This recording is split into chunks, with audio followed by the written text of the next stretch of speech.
minutos. Bueno, seguimos con más información y más entrevistas. Ya anunciamos la presencia de Jacqueline Vallejo, procuradora común de los ex trabajadores de Cervecería Nacional, y el doctor Julio César Cueva, él es asesor jurídico legal de este grupo de ex trabajadores de la Cervecería Nacional. Jacqueline, buenas tardes. Un gusto tenerla nuevamente por acá.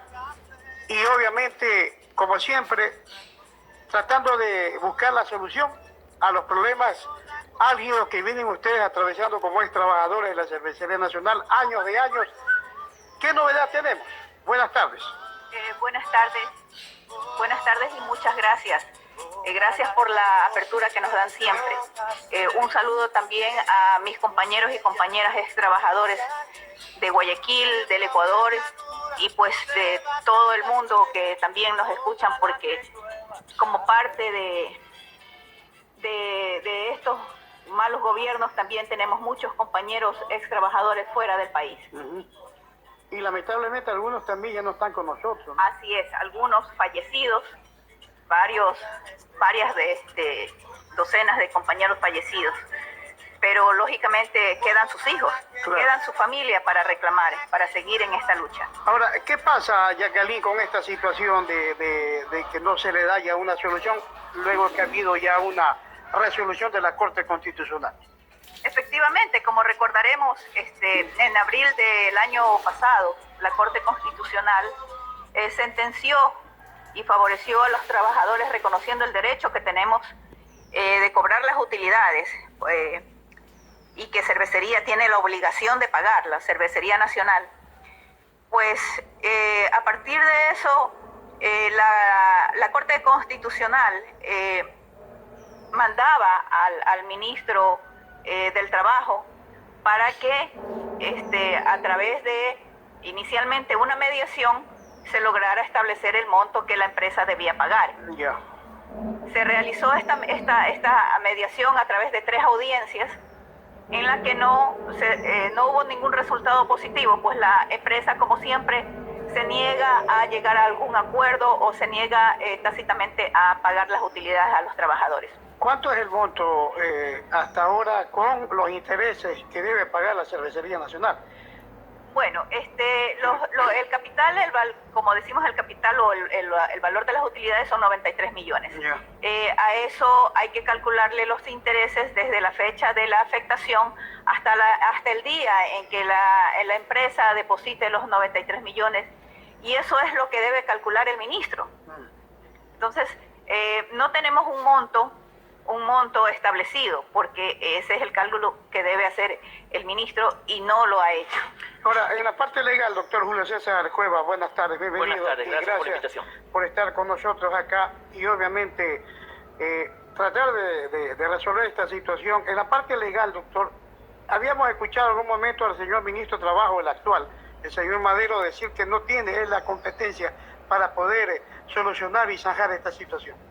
Él tiene la competencia, no le da la gana, que es otra cosa. ¿Y por qué tiene la competencia? Porque se la dio la Corte. La Corte tiene toda la potestad de decidir a quién le remite una sentencia determinada para que la ejecute y a quién le dispone que dé seguimiento.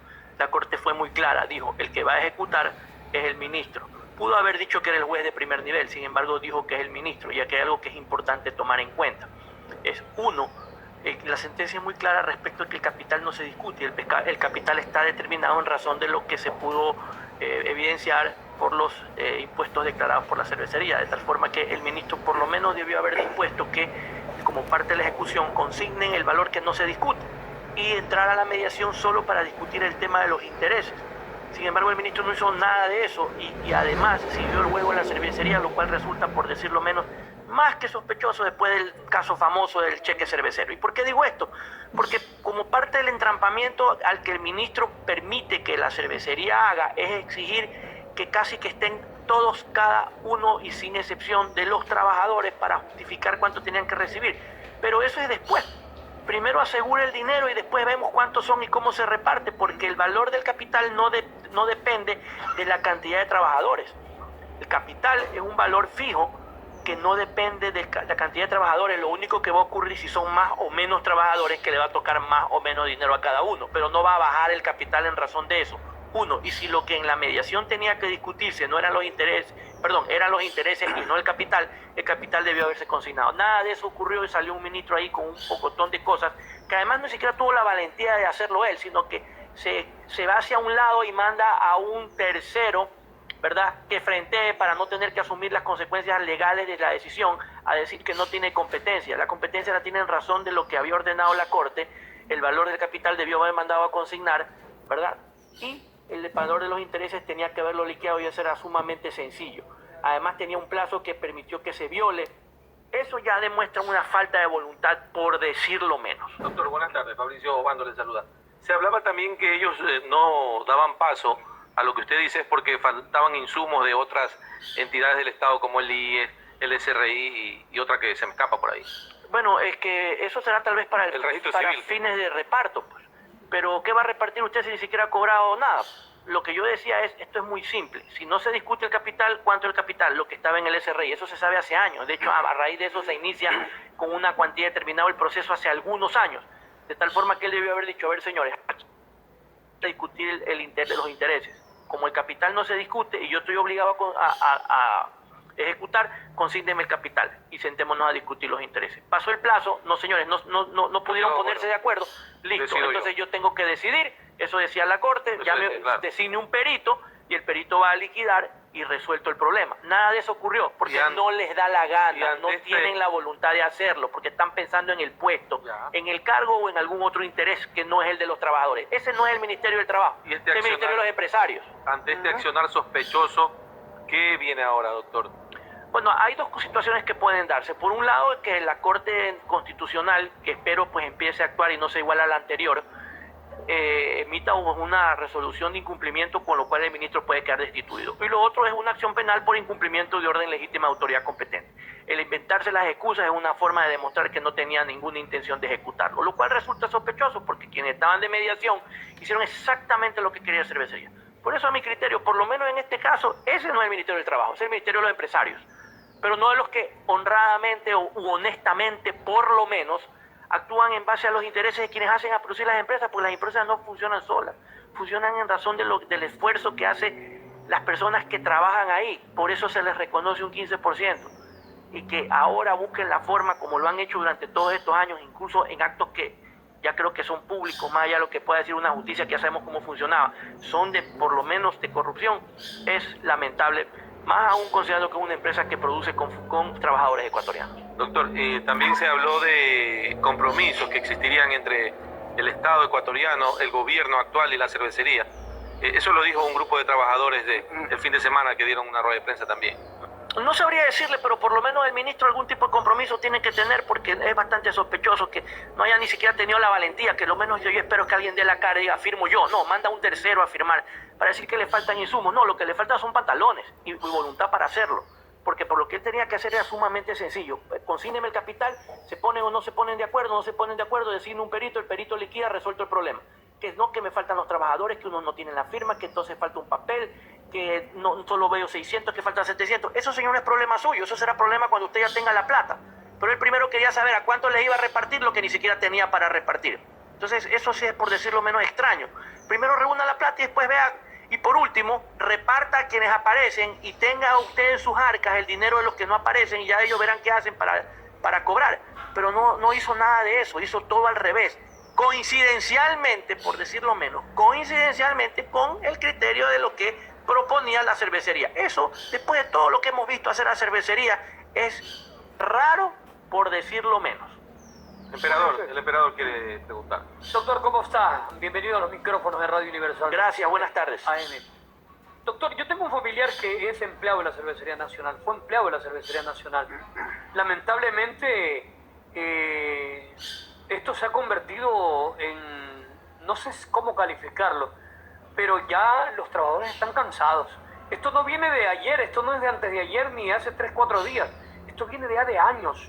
Y ya como dijo hace un momento la señora entrevistada quien representa a los trabajadores, ya no hay muchos trabajadores que han fallecido. ¿Hasta cuándo van a esperar ellos? ¿Hasta cuándo el trabajador de la Cervecería Nacional, una empresa que tiene años y una empresa que vende a diario miles y miles de dólares, se está burlando del trabajador ecuatoriano. ¿Hasta cuándo va a ser esto, doctor?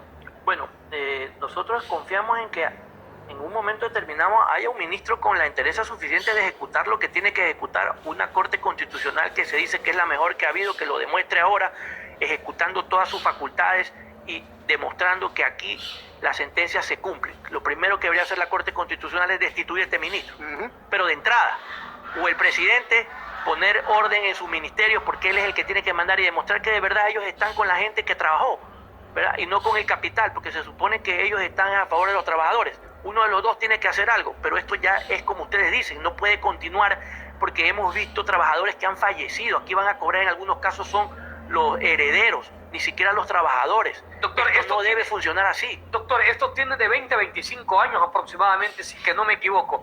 Y todos los gobiernos dicen lo mismo. Los gobiernos no se comprometen con el trabajador ecuatoriano, más que todo ahora con el trabajador de la Cervecería Nacional. Todos los gobiernos dicen lo mismo. El gobierno creo que el doctor Alfredo Palacios también ya, cuando él fue presidente constitucional del país, ya estaba el problema en la cervecería. ¿O no? Bueno, el proceso, como proceso no. El problema de que no pagaban las utilidades, entiendo que sí, porque si no me equivoco es del año 95. 90. Del año 90. Entonces sí, ha pasado por algunos gobiernos la omisión. Pero no nos olvidemos que esto se hizo a raíz de normas que permitían esto y que en lugar de beneficiar al trabajador, beneficiaban al empleador, como el cuento este de que los vivían rotando en compañías fantasmas, que en realidad estaban, la compañía del domicilio era en la misma oficina siempre, eran 3, 4, 5 compañías, los accionistas se rotaban entre ellos y a veces eran accionistas, a veces eran representantes legales. Esa trama estaba permitida en el país. Supuestamente se acabó con un gobierno que era socialista, pero que al final del camino terminó jugando con el capital cuando el eslogan era nunca más el capital sobre las personas. Sin embargo, prevaleció siempre el capital y ahora pues algunos de esos están incluso premiados en cortes extranjeras, ¿no? Ahora, Jacqueline, ustedes de pronto, y entendemos que de pronto sí se lo ha hecho, ¿no? Tocar las puertas del mismo presidente de la República para que obviamente un poco se dé, al menos a través del gobierno nacional, la solución de los más de 1.200 ex trabajadores de la cervecería. Sí, por supuesto. Hemos tocado las puertas del presidente. Yo personalmente me dirigí a él, yo hablé con él. En el Palacio de Carondelet, cuando hubo una primera reunión con los compañeros del FUT. Si ustedes recuerdan, yo fui parte de esa comitiva. Claro. Y yo me acerqué al presidente y personalmente le pedí su ayuda para solucionar este caso. Y él me lo dijo así, tácitamente, me dijo: tranquila, no te preocupes, que este caso se va a solucionar. Así es que, señor presidente, yo sigo esperando su promesa, sigo esperando que se cumpla. Igualmente, hace unas cuantas semanas, un grupo de compañeros viajaron hasta la ciudad de Quito al cambio de guardia para hacerle recordar al presidente que aún no se ha hecho justicia con los ex trabajadores. ¿Qué tiempo ha pasado cuando usted conversó con el presidente y hasta la fecha? ¿Qué tiempo ha pasado que no ha habido solución? Bueno, no recuerdo exactamente, pero esto fue a raíz de que pues él asumió la presidencia y fue la primera reunión que se hizo con las organizaciones laborales de trabajadores. O sea, bastante tiempo y que lamentablemente no se da la solución. Así es, y pues es raro que precisamente un funcionario de su gobierno sea el que se niegue a cumplir con ese mandato que le dio la Corte Constitucional y que favorece a los trabajadores. Y pues debemos recordar que la misión del Ministerio del Trabajo es precisamente velar por los derechos de los trabajadores, y en este caso no se lo está haciendo. Bueno, 12 del día con 52 minutos. Doctor Cueva, finalmente, ¿cuál sería el siguiente paso para realmente ya buscar la solución a los más de 1.200 ex trabajadores de cervecería? Bueno, por un lado, que la Corte Constitucional haga valer las competencias que tiene y disponga, ratifique el hecho de que el ministro debe ejecutar lo que se le ordenó, no aceptar la excusa, y ahí iniciar el procedimiento para declarar el incumplimiento por parte del ministro y sentar el precedente de la destitución, de tal forma que de conformidad con lo que esté clarísimo en la ley, el que venga tiene que ejecutar. O sea, jurídicamente... y además el presidente poner orden en su cartera de Estado y disponer que se cumpla lo que está ordenado primero por una corte, pero además prometido por él, porque los ministros lo representan y por lo tanto lo menos que pueden hacer es que no hacerlo quedar mal. y sin perjuicio de que esto termine en una fiscalía que confiamos en, pues será una fiscalía diferente a la que manejó el cheque cervecero, ¿no? Jurídicamente ya está todo hecho. Resuelto. Solo de ejecutar, señores, sí. Nada más. Así, señor. Quiero recordarles que ejecutar el 50% que falta Ujú. de esa sentencia. El 50%. El 50%, porque el 50% ya se cumplió Ya. a través de la mediación donde Claro. no se llegó a ningún acuerdo. Entonces falta el otro 50% que debía cumplir el ministro en 30 días y no lo ha hecho. Perfecto, queremos agradecer. Ahí está las declaraciones de Jacqueline Vallejo, procuradora común de los ex trabajadores de la Cervecería Nacional, y doctor Julio César Cueva, asesor legal, asesor jurídico de los ex trabajadores. Esperamos y realmente aspiramos que se dé solución a esta situación. Nos vamos, Julio. Gracias.